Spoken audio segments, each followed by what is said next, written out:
Otra cuestión que no tolero es que se nos ponga a la misma balanza a Bildu y a Navarra Suma.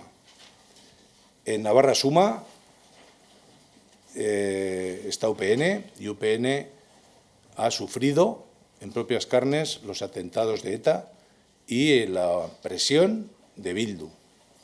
Que ahora se diga que ni con Bildu ni con Navarra Suma me parece un insulto intolerable y desde luego lo tengo que denunciar.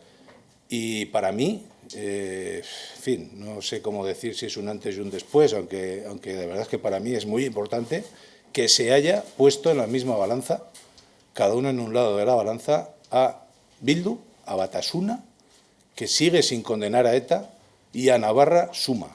Me parece un insulto intolerable por parte del Partido Socialista.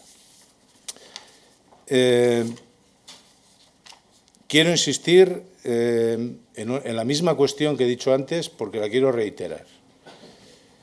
No es lo mismo que yo sea alcalde el próximo sábado porque Bildu se vote a sí mismo, habiéndose también votado a sí mismo el Partido Socialista, que yo sea alcalde como lista más votada porque el Partido Socialista se ha abstenido. No es lo mismo. Y yo eso, desde luego, lo tengo muy claro y lo tengo muy en cuenta para ver qué pasa al día siguiente de ese sábado.